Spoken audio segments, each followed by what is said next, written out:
नमस्कार दोस्तों, आपका स्वागत है। आज की कहानी का शीर्षक है बोझ। आइए सुनते हैं। सर्दी का महीना था, कड़ाके की ठंड भी पड़ रही थी। रमा जी अब उम्र के उस पड़ाव पर थी जहां हर एक दिन अपने आप में एक संघर्ष से कम नहीं होता था। पिछले 6 महीने में से छोटे बेटे के घर गुड़गांव में रह रही थी। किडनी की मरीज थी।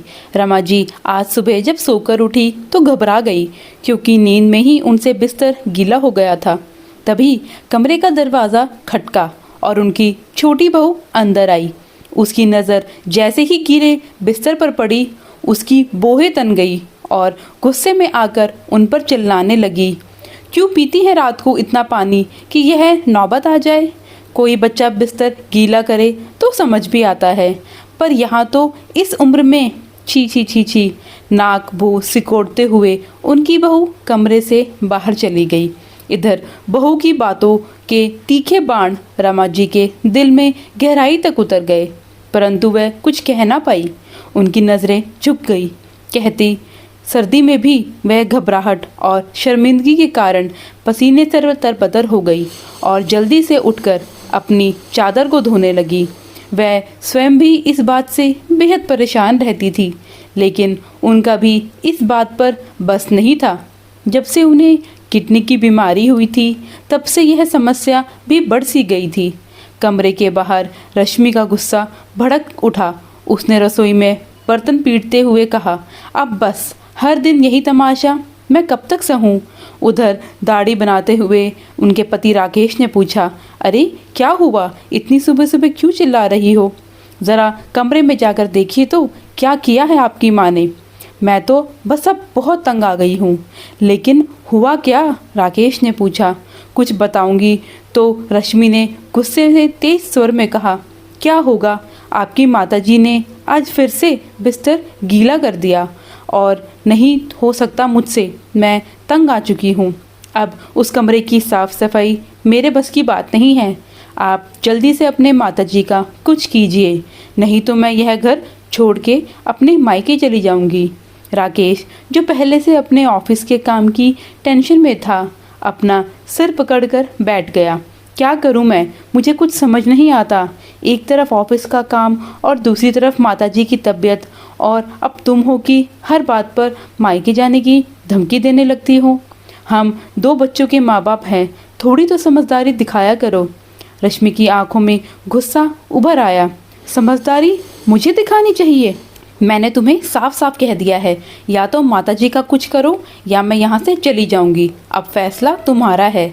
यह बात सुनकर गहरी सांस लेते हुए राकेश बोला, अरे तो ठीक है ना, मैं करता हूँ भैया को फ़ोन। आखिर यह अकेली मेरी जिम्मेदारी थोड़ी ना है। 6 महीने से ऊपर हो गए हैं, लेकिन भैया या भाभी को कोई परवाह ही नहीं है। जब भी माताजी को रखने की बारी उनकी आती है, कोई ना कोई बहाना बन जाता है। या तो भाभी बीमार पड़ जाती है, या भैया अचानक बिजनेस ट्रिप पर चले जाते हैं, और कुछ नहीं तो वर्कलोड ज़्यादा होने का बहाना बनाकर दोनों टाल देते हैं। मैं अकेले सब कुछ कैसे संभालूं? अब देखना, मैं फ़ोन करके उन्हें माताजी को ले जाने को कहूँगा तो देखना कोई ना कोई बहाना तैयार ही होगा उनके पास। कहते हुए राकेश ने फ़ोन लगाया। दूसरी ओर से किसी ने फ़ोन नहीं उठाया। रमा जी के 2 बेटे थे, महेश और राकेश। दोनों बेटों के बीच 8 वर्ष का अंतर था। उनका बड़ा बेटा महेश इंजीनियरिंग की पढ़ाई करने के बाद चंडीगढ़ में ही सेटल हो गया था, जबकि छोटा बेटा राकेश हमेशा से अपने माता पिता के साथ ही रहता था। परंतु रमा जी के पति की मृत्यु के बाद उनकी छोटी बहू रश्मि ने उनकी सारी जिम्मेदारी लेने से मना कर दिया था। उसका कहना था कि जब बेटे 2 हैं तो माँ की जिम्मेदारी भी दोनों के बराबर आनी चाहिए ना। राकेश को भी यह बात तर्कसंगत लगी। लंबी बहस और तकरार के बाद यह तय हुआ कि दोनों भाई बारी बारी से अपनी माँ को 6-6 महीने अपने साथ रखेंगे। उसके बाद रमा जी साल के 6 महीने पहले बड़े बेटे के घर रहती और बाकी के 6 महीने अपने छोटे बेटे के घर रहती। लेकिन इस बार रमा जी का जाने का बिल्कुल भी मन नहीं था। वह जानती थी कि यहाँ रश्मि की कड़वी बातें सुनने को मिलती है, लेकिन यहाँ तो स्थिति और भी खराब थी। बड़ी बहू के साथ बड़ा बेटा भी उन पर चिल्लाने में कोई शर्म नहीं करता था। राकेश फ़ोन में महेश का नंबर डायल करता रहा, लेकिन फ़ोन लगातार काटा जा रहा था। तभी रश्मि की तेज़ आवाज़ कमरे में गूंजी, अरे क्या हुआ, अभी तक फ़ोन नहीं लगाया ना? राकेश ने थकी हुई आवाज़ में जवाब दिया, अरे लगाया है, एक बार नहीं 4 बार लगाया है, लेकिन भैया फ़ोन उठा ही नहीं रहे। रश्मि चिढ़ते हुए बोली, हाँ अब वह क्यों फ़ोन उठाएंगे? जब हमारी रखने की बारी होती है तो 15 दिन पहले ही फ़ोन करके माताजी को ले जाने की ज़िद करने लगते हैं, और अब उनकी खुद की बारी है तो फ़ोन कैसे लगेगा? लेकिन जब उनकी बारी आती है उन्हें सांप सूंघ जाता है, और अब आप ही उन्हें चंडीगढ़ छोड़ कर आइए। राकेश ने परेशानी भरे स्वर में कहा, रश्मि तुम जानती हो कि मेरे पास अभी बिल्कुल भी समय नहीं है। कंपनी का मैनेजर बनने के बाद मेरी जिम्मेदारियां बढ़ गई हैं। मैं ऑफिस से छुट्टी नहीं ले सकता। रश्मि ने अपनी आंखें तरीर हुए गुस्से में कहा, यह सब मैं नहीं जानती। आप कैसे भी करके माताजी को यहाँ से भेजने का इंतजाम कीजिए, नहीं तो मुझे अपनी बात मनवाने के लिए दूसरा तरीका अपनाना पड़ेगा। इतना कहकर रश्मि गुस्से से रसोई में चली गई। राकेश कुर्सी पर बैठा गहरे विचारों में डूब गया। वह समझ नहीं पा रहा था कि आखिर इस स्थिति का हल वह कैसे निकाले। सुबह की बहस भरी शुरुआत के बाद राकेश नाश्ता करने के लिए बैठा ही था कि उसका फ़ोन बज उठा। स्क्रीन पर उसके असिस्टेंट का नाम दिखाई दे रहा था। उसने फ़ोन उठाया। हेलो सर, आपको याद है ना, आज इंटरव्यू सेशन है और आप हायरिंग टीम का हिस्सा है। बहुत से आवेदक पहुंच चुके हैं। अरे हाँ, मेरे तो दिमाग से ही निकल गया था। जल्दी से नाश्ता करके राकेश अपने ऑफिस के लिए निकल गया। एक बहुत ही बड़ी कंपनी में मैनेजर के पद पर राकेश लगा था। थोड़ी ही देर में वह अपनी गाड़ी से ऑफिस पहुंच गया। ऑफिस पहुंचते ही उसने देखा कि हॉल और कॉरिडोर के आवेदक की भीड़ लगी हुई थी। सभी अपने हाथों में फाइलें और सीवी लेकर अपने नंबर का इंतज़ार कर रहे थे। राकेश ने बिना किसी की ओर देखे अपने कैबिन की ओर कदम बढ़ा दिए। तभी अचानक एक आवाज़ ने उसे रोक लिया। अरे यार राकेश, कितने सालों बाद मिल रहे हैं, पहचाना मुझे या भूल गए? राकेश चौंक गया। उसके सामने खड़ा व्यक्ति मुस्कुराते हुए उसके गले लग गया। मैं अभिषेक हूँ यार, तेरे बचपन का दोस्त। राकेश कुछ पल के लिए ठिठक गया। चेहरे पर एक फीकी सी मुस्कान आई, लेकिन तुरंत वो गायब हो गई। अभिषेक का इतना अनौपचारिक व्यवहार उसे खलने लगा। इतने लोगों के बीच अपने पद और प्रतिष्ठा का ख्याल उसकी बचपन की दोस्ती पर भारी पड़ रहा था। अभिषेक शायद राकेश के बदले हुए भावों को भाप गया था। उसने अपने शब्दों में औपचारिकता का लहजा लाते हुए पूछा, आप यहीं काम करते हैं? यह सुन राकेश के अंदर एक अजीब सी संतुष्टि जागी। उसने गर्व से अपनी गर्दन तानते हुए बोला, अभी थोड़ा जल्दी में हूँ, मैं चलता हूँ। यह कहकर राकेश वहाँ से आगे बढ़ गया। राकेश इंटरव्यू पैनल में बैठा था। आज का दिन उसके लिए बहुत खास था। एक बड़ी कंपनी के मैनेजर के तौर पर वह पहली बार इंटरव्यू प्रक्रिया में शामिल हुआ था। जब जब वह अपनी कुर्सी पर बैठा तो उसे अपने आप पर गर्व महसूस हुआ, लेकिन यह गर्व जल्दी ही अभिमान में बदल गया जब उसके सामने इंटरव्यू देने के लिए उसका पुराना स्कूल मित्र अभिषेक आकर खड़ा हुआ। जैसे ही अभिषेक ने कमरे में कदम रखा, राकेश के दिमाग में स्कूल के दिनों की यादें ताज़ा हो गई। दोनों का रिश्ता दोस्ती से ज़्यादा प्रतिस्पर्धा का था। स्कूल के समय वे दोनों पड़ोसी भी थे, दोनों मेहनती और बुद्धिमान भी थे, लेकिन बाजी हमेशा अभिषेक के हाथ ही लगती थी। राकेश को याद आया कि कैसे वह हर बार अभिषेक से आगे निकलने के लिए दुगना परिश्रम करता था, लेकिन अंत में जीत अभिषेक की ही होती थी। राकेश के मन में अभिषेक के प्रति हमेशा एक खटास सी बनी रहती थी। स्कूल के शिक्षक और प्रिंसिपल हमेशा अभिषेक की तारीफ़ों के पुल बांधते थे। सहपाठी भी उसकी काबिलियत के कायल थे। एक दिन अभिषेक बहुत बड़ा आदमी बनेगा, वो अपनी काबिलियत के बल पर ऊंचा मुकाम हासिल करेगा। यह शब्द अक्सर उसके कानों में गूंजा करते थे, लेकिन आज वही अभिषेक जो कभी सबसे आगे था, राकेश के सामने नौकरी के लिए खड़ा था। आज मैं कहां से कहां पहुंच गया और अभिषेक अभी तक दंग की नौकरी की तलाश ही कर पाया है। अपने लिए सोचते हुए राकेश की छाती गर्व से चौड़ी हो गई थी। अतीत की यादों को पीछे धकेल राकेश वर्तमान में आ गया। अभिषेक की ओर देखकर राकेश के चेहरे पर एक व्यंग्यपूर्ण मुस्कान आ गई, लेकिन अभिषेक के चेहरे पर कोई शिकन नहीं थी। वह आत्मविश्वास से भरा हुआ था।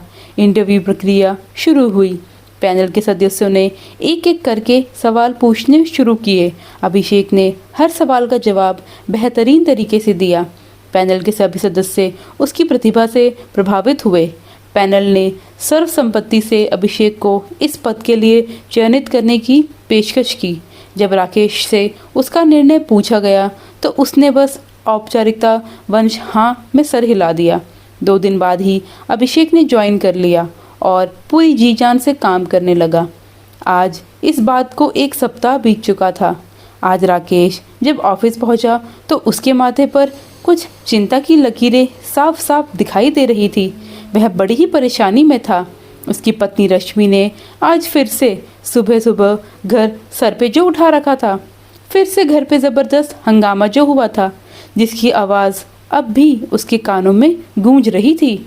समस्या का हल निकालने के लिए राकेश ने अपने भाई महेश को कई बार फ़ोन लगाया, लेकिन हर बार वही घिसा पिटा जवाब सुनने को मिला। अभी बहुत व्यस्त हूँ, जैसे ही समय मिलेगा माताजी को लेने आ जाऊँगा। कुछ दिन और उन्हें अपने पास रखो ना। उसके दिमाग में यह सारी बातें घूम रही थी कि तभी दरवाजे पर दस्तक हुई। मैं आए कम इन सर। राकेश ने सर उठाकर देखा। आओ अभिषेक, उसने कहा। अभिषेक ने अंदर आते ही कहा, सर मुझे 2 दिन की छुट्टी चाहिए। राकेश ने उसे घूरते हुए हैरानी भरे लफ्ज़ों में पूछा, अरे अभी तो तुमने ज्वाइन किया है और अभी से छुट्टी? तुम जानते हो हम एक बहुत इम्पोर्टेंट प्रोजेक्ट पर काम कर रहे हैं। छुट्टी के बारे में सोच भी कैसे सकते हो तुम? अभिषेक ने झिझकते हुए जवाब दिया, सर दरअसल कल मुझे अपनी माताजी को चंडीगढ़ लेकर जाना है। मेरी बड़ी दीदी वहाँ रहती है और उनके नए मकान का मुहूर्त है। जाना ज़रूरी है। हमें सुबह की ट्रेन से निकलना है चंडीगढ़। यह सुनकर राकेश के दिमाग में अचानक एक विचार कौंधा। भैया का घर भी तो चंडीगढ़ में ही है। अभिषेक को जाना ही है तो क्यों ना लगे हाथ अपनी परेशानी का भी हल निकाल लिया जाए। यह सोचते हुए उसके चेहरे पर एक कुटिल मुस्कान फैल गई। उसने संयमित लहजे में कहा, अच्छा छुट्टी तो तुम्हें मिल जाएगी, लेकिन तुम्हें मेरा एक छोटा सा काम करना पड़ेगा। अभिषेक ने तुरंत हामी भरते हुए कहा, हाँ सर बिल्कुल बताइए, मैं वापस आने के बाद कर दूंगा। तो राकेश ने सर हिलाते हुए कहा, नहीं नहीं अभिषेक, आने के बाद नहीं, यह काम तुम कल ही करना पड़ेगा। दरअसल मेरे बड़े भैया भी चंडीगढ़ में ही रहते हैं। अगर तुम्हें कोई असुविधा ना हो तो क्या तुम मेरी माताजी को अपने साथ ले जा सकते हो? वो क्या है ना, अकेले तो उन्हें मैं भेज नहीं सकता और उन्हें लेकर जाने का मेरे पास बिल्कुल भी समय नहीं है। अगर तुम उन्हें साथ ले जाओ तो भैया स्टेशन पर उन्हें रिसीव कर लेंगे। इस पर अभिषेक मुस्कुराया और बोला, अरे सर इसमें असुविधा कैसी? मुझे खुशी होगी अगर मैं आपके किसी काम आ सकूं और फिर इसी बहाने आंटी से भी मुलाकात हो जाएगी। अभिषेक का जवाब सुनते ही राकेश को ऐसा लगा जैसे उसके सर से कोई भारी बोझ उतर गया हो। उसे इस समस्या का समाधान इतनी आसानी से मिल जाएगा, उसने ऐसा कभी सोचा भी नहीं था। जब अभिषेक कमरे से बाहर चला गया तो राकेश अपनी कुर्सी पर आराम से मुद्रा में बैठ गया और राहत भरी एक लंबी सी सांस ली। शाम को घर पहुंचकर राकेश ने अपनी माँ रमा जी को अगले दिन चंडीगढ़ जाने की बात बताई तो उसकी पत्नी रश्मि की तो बाजें ही खिल गई। अरे वाह, आखिर समस्या का समाधान निकल ही आया। अब थोड़ा आराम मिलेगा मुझे, उसने मन ही मन सोचा। वह बिना देर किए रमा जी का सामान पैक करने में जुट गई। इतनी चुस्ती उसने शायद ही आज तक कभी दिखाई भी होगी। लेकिन दूसरी ओर रमा जी के चेहरे पर उदासी के बादल छा गए, मगर किसी को उनकी उदासी या खुशी से फर्क कहाँ पड़ता था। सबको अपनी अपनी पड़ी थी। अगली सुबह रमा जी का सामान बाहर आंगन में पहुंचा दिया गया। जब राकेश अपनी माँ का सामान गाड़ी में रख रहा था, रमा जी ने धीमे और भराए स्वर में कहा, बेटा मुझे अच्छा होता अगर तू ही मुझे चंडीगढ़ छोड़ आता। मैं अकेले यात्रा से असहज महसूस करती हूँ। माँ के स्वर में जो उदासी थी, पर राकेश का ध्यान ही नहीं गया। ऊपर से वो खींचकर बोला, माताजी आपसे कितनी बार कहा है कि मुझे मुन्ना कहकर मत पुकारा कीजिए। मेरा नाम राकेश है, आपने ही रखा था ना, तो उसी नाम से पुकारा करो ना। अब मैं इतनी ऊंची पोस्ट पर आसीन हूँ, समाज में मेरा एक अलग स्टेटस है। जानती भी है मेरे नीचे कितने कर्मचारी काम करते हैं, कितना मान सम्मान देते हैं वह मुझे। अब आप मुझे यदि सबके सामने मुन्ना कहकर पुकारेंगी तो क्या इज्जत रह जाएगी मेरी। रमा जी, जो बेटे के बचपन से ही उसके इस नाम को पुकारा करती थी, बिना कुछ बोले उसे देखती ही जा रही थी। राकेश ने बात जारी रखी, और जहाँ तक रही आपकी साथी चंडीगढ़ चलने की बात, तो आजकल मैं एक बहुत इम्पॉर्टेंट प्रोजेक्ट पर काम कर रहा हूँ, इसलिए मेरे लिए आपके साथ जाना संभव नहीं हो पाएगा। बेटे की बात सुनते ही रमा जी के चेहरे पर निराशा के काले बादल छा गए। तभी उनके कानों में एक आवाज़ टकराई, दादी जल्दी आना, हमारा आपके बिना दिल नहीं लगता है। रमा जी ने मुड़कर देखा। उनके पोता पोती, जिनकी मासूमियत और प्यार में कोई बनावट नहीं थी, उन्हें गले लगाने के लिए दौड़ आए। पोता पोती को देखते ही रमा जी के चेहरे पर प्यार उमड़ आया। उन दोनों को सीने से लगाकर उनकी आंखों से आंसू झलक पड़े। हाँ बेटा, जल्दी आऊँगी, उन्होंने बच्चों के बालों को सहलाते हुए कहा। राकेश ने यह दृश्य देखा, लेकिन उसके भीतर की संवेदनशीलता शायद कहीं गहरे में दब चुकी थी। माताजी देर हो रही है, चलिए गाड़ी में बैठिए, उसने कहा। रमा जी बच्चों को गले से लगाकर भारी मन से गाड़ी में जाकर बैठ गई। उनके दिल के भीतर का दर्द चेहरे से साफ साफ झलक रहा था। गाड़ी चल पड़ी, और साथ ही उनकी आंखों के कोनों से आंसुओं की बूंदें धीरे धीरे उनके गालों में लुढ़क गई। राकेश और रमा जी जब स्टेशन पहुँचे तो अनाउंसमेंट सुनाई दी, यात्रीगण कृपया ध्यान दें, ट्रेन 1 घंटा लेट है। राकेश खींचते हुए बोला, यह ट्रेन भी कभी समय पर चलती ही नहीं। राकेश ने देखा कि प्लेटफॉर्म पर अभिषेक पहले से ही मौजूद था। उसने रमा जी को पास रखे बेंच पर बैठने को कहा। वहाँ देखते हुए राकेश बोला, अरे अभिषेक, तुमने तो कहा था कि तुम वहाँ अपनी माताजी के साथ जा रहे हो, लेकिन यह तो कहीं दिखाई ही नहीं दे रही। अभिषेक मुस्कुराया और पास की बेंच पे बैठी एक कमज़ोर और झुकी हुई बुजुर्ग महिला की ओर इशारा करते हुए बोला, यह मेरी माँ है। उन्हें देखकर राकेश चौंक गया। वही अभिषेक की माँ को पहचान ही नहीं पाया था। हालांकि उनकी उम्र बहुत अधिक नहीं हुई थी, परंतु वह शारीरिक रूप में बहुत अधिक कमज़ोर और बुजुर्ग नज़र आ रही थी। राकेश ने पूछा, अभिषेक, यह इतनी कमज़ोर और बीमार क्यों लग रही हैं? कहते हुए बोले तो इनके चेहरे पर एक हैरानी सा साफ झलक रही थी। तो अभिषेक कहने लगा, 3 साल पहले मेरे माता पिता का एक भयानक सड़क दुर्घटना की शिकार हो गई थी। उस हादसे में पिताजी की जान चली गई। यह कहते कहते अभिषेक का गला भर आया।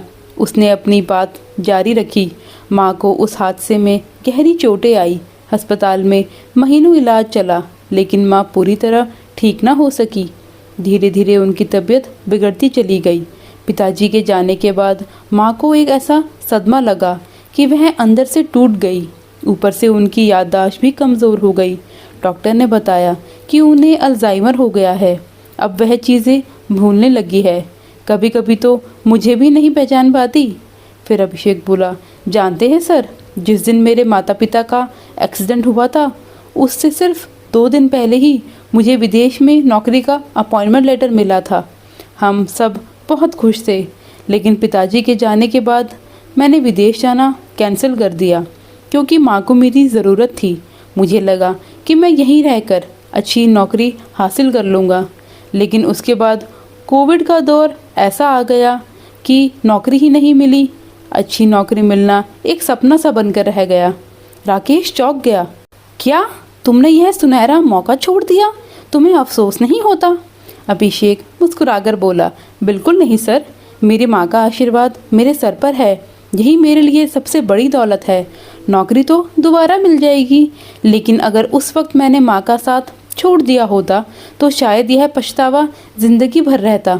यह सुनकर राकेश हैरानी से बोला, लेकिन इस हालत में तो उन्हें संभालने में बहुत मुश्किल होती होगी ना। अच्छा अच्छा, दोनों भाई मिलकर संभालते होंगे। नहीं नहीं सर, भैया तो पुणे में रहते हैं, राकेश बोला। अच्छा अच्छा, तो उन्हें 6-6 माह रखते होंगे।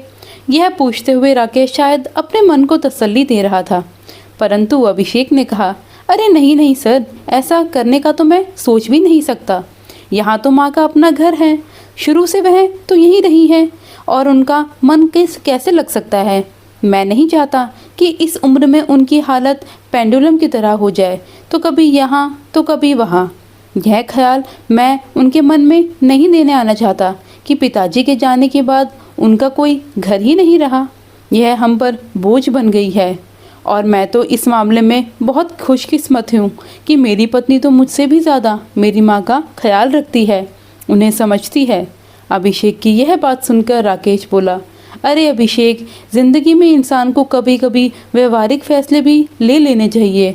कोरी भावुकता में लिए गए फैसले अक्सर गलत साबित होते हैं, और फिर अपने परिवार की जिम्मेदारियां उठाते उठाते इंसान भी तो थक जाता है। फिर मन में यह विचार ज़रूर आता है कि सिर्फ हम ही क्यों माँ बाप की सेवा करें, दूसरा भाई क्यों ना करे। राकेश की इस बात पर अभिषेक थोड़ा मुस्कुरा उठा और फिर बोला, नहीं सर, मेरा तो मानना है कि कोई काम मुश्किल तब लगता है जब उसे बोझ समझकर किया जाए। जब माँ बाप कभी अपने बच्चों को बोझ नहीं समझते, तो हम अपने माँ बाप को कैसे बोझ समझ सकते हैं।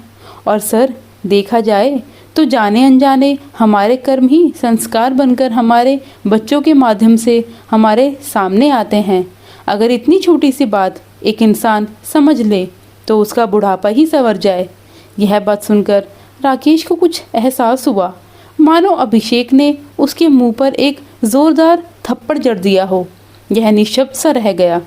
उसका अभिमान पल भर में चकनाचूर कर दिया अभिषेक ने। उसी समय ट्रेन आ गई। अभिषेक ने पहले रमा जी को ट्रेन में बैठने में सहायता की और फिर अपनी माँ को सहारा देते हुए बिठाया। ट्रेन धीमी धीमी गति से चलने लगी तो रमा जी ने खिड़की से झांकते हुए धीमे से कहा, बेटा अपना ख्याल रखना, बहू का भी। रमा जी की बात अधूरी ही रह गई। ट्रेन आगे निकल गई, लेकिन राकेश ने आज माँ की आवाज़ में एक ऐसा दर्द महसूस किया था जिसे वह पहले कभी नहीं देख पाया था। ट्रेन अपने गंतव्य की ओर निकल पड़ी। ट्रेन के दूर होते ही राकेश गहरे विचारों में डूबा, अपने ऑफिस की ओर चल पड़ा, परंतु अभिषेक की बातें उसके दिमाग पर जैसे हथौड़े बरसा रही थी। उसके दिल का चैन कहीं गायब सा हो चुका था। उसे एहसास होने लगा कि उसके और अभिषेक के बीच में आज भी एक प्रतिस्पर्धा जारी है इंसानियत की, जिसमें अभिषेक आज भी उससे बाजी मार ले गया। और एक तरफ तो वह अपने मन को समझाने में लगा हुआ था कि उसने कुछ गलत नहीं किया, परंतु दूसरी ओर दिमाग में विचारों का तूफान उमड़ने लगा था। आज मैं जो कुछ भी हूँ, क्या इतना बड़ा मुकाम मैंने सिर्फ अपनी मेहनत के बल पर पाया है? क्या उसमें मेरे माँ बाप की बरसों की तपस्या नहीं थी? जीवन के हर कदम पर उन्होंने मुझे कुछ कर दिखाने की प्रेरणा दी। मुन्ना बेटा, बड़े होकर तुझे बहुत बड़ा आदमी बनना है। मेहनत कर ताकि तू अपने सपने पूरे कर सके। पढ़ाई करने का मन नहीं करता तो माता जी यही शब्द मुझे हमेशा हौसला देकर बोला करती थी। जब जब मेरी हिम्मत ने मेरा साथ छोड़ा तो मेरे माता पिता के मजबूत हाथ मेरे कंधों पर थे, यह बताने के लिए कि यह मेरे साथ खड़े हैं। और आज जब वही हाथ बूढ़े हो चुके हैं और कमज़ोर पड़ गए हैं, उन्हें सहारा लेने के लिए मेरे कंधों में दम ही नहीं है। दिल और दिमाग के बीच चल रही इस लड़ाई ने राकेश को थका सा दिया था। उसने अपनी आंखें बंद की और मन को शांत करने की कोशिश की। तभी उसे वह पल याद आने लगा जब उसके पिता अस्पताल में बिस्तर पर पड़े अपनी कैंसर की बीमारी से जूझ रहे थे। राकेश उस समय उनके लिए खाना लेकर गया था।